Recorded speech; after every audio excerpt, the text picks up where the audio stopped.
Sanskaram University, where cutting-edge technology meets the promise of world-class education. Sanskaram University, education with values.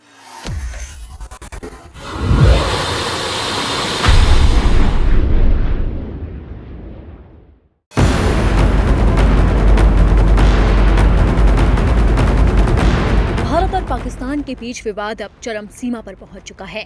दोनों देश एक दूसरे पर ताबड़तोड़ हमले कर रहे हैं। ऑपरेशन सिंदूर के बाद भी पाकिस्तान की अकल ठिकाने नहीं आई और वो बौखलाहट के मारे अब भारत की सीमा पर मिसाइलों से हमले कर रहा है, लेकिन उसके चीनी हथियार काम नहीं आ रहे हैं, जबकि भारत का मजबूत डिफेंस सिस्टम पाकिस्तान को मुंह तोड़ जवाब दे रहा है। अब इसी विवाद के बीच में नजरें टिकी है मुस्लिम देशों पर। सवाल उठता है कि इस विवाद के बीच में मुस्लिम देश किसका साथ देंगे? क्या आतंकवाद के खिलाफ वो भारत के साथ खड़े हैं या फिर पाकिस्तान का साथ देंगे? इन्हीं सवालों के बीच तुर्की ने तो अपनी मंशा साफ कर दी है कि वो पाकिस्तान का ही साथ देगा, लेकिन वहीं दूसरी तरफ भारत के साथ दोस्ती की मिसाल पेश की है सऊदी अरब ने। सऊदी अरब ने ऐसा कदम उठाया है जिसकी सराहना की जा रही है।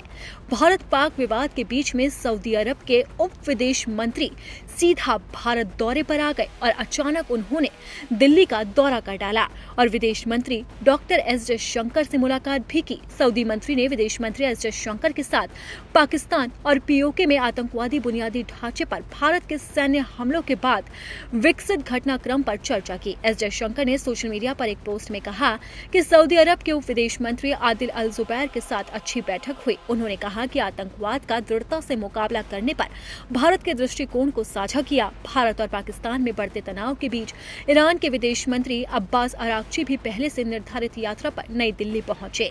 आपको बता दें कि ईरान के विदेश मंत्री पहले पाकिस्तान गए थे। उन्होंने वहां पर प्रधानमंत्री शहबाज शरीफ, राष्ट्रपति जरदारी और इसी के साथ ही विदेश मंत्री इश्तियाक डार से भी मुलाकात की थी। इतना ही नहीं, उन्होंने रक्षा मंत्री ख्वाजा आसिफ से भी बातचीत की थी और उन्होंने इस बढ़ते आतंकवाद को लेकर चर्चा की थी। उस मंथन के बाद वो दिल्ली पहुंचे थे और यहाँ पर भी उन्होंने दिग्गजों से मुलाकात की। वहीं ईरान के विदेश मंत्री की यात्रा के बाद सीधा सऊदी अरब के उप विदेश मंत्री अब भारत पहुंच गए और उन्होंने एस जयशंकर से पाकिस्तान और आतंकवाद के मसले पर चर्चा की है। हालांकि अब खबर सामने आ रही है कि भारत से मुलाकात के बाद सऊदी अरब के विदेश मंत्री का इस्लामाबाद का दौरा भी तय है, यानी कि इस बैठक से साफ कहा जा सकता है कि ईरान की तरह ही सऊदी अरब भी मध्यस्थता की कोशिश कर रहा है। जहां उसने पहले भारत का पक्ष जाना, तो वहीं अब वो पाकिस्तान का दौरा कर सकते हैं और पाकिस्तान में भी विवाद को लेकर चर्चा हो सकती है। हालांकि सऊदी अरब ने जिस तरह से पहलगाम हमले के बाद बयान दिया था, उसने ये साफ कर दिया था कि सऊदी अरब आतंकवाद के खिलाफ इस लड़ाई में भारत का साथ ही दे रहा है। उन्होंने पहलगाम हमले को लेकर अपनी संवेदनाएं भी व्यक्त की थी। हालांकि सऊदी अरब ने बार बार कहा है कि दोनों देशों को शांति से समझौता करना होगा और अब इसी समझौते को लेकर सऊदी अरब के उप विदेश मंत्री जहां दिल्ली का दौरा कर रहे हैं, तो वहीं दूसरी तरफ उनका इस्लामाबाद जाने का भी प्लान है।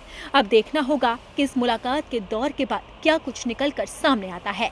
क्या वो पाकिस्तान को समझाएंगे कि आतंकवाद को पनाह देना ठीक नहीं है? ये दुनिया के लिए एक बड़ा खतरा है।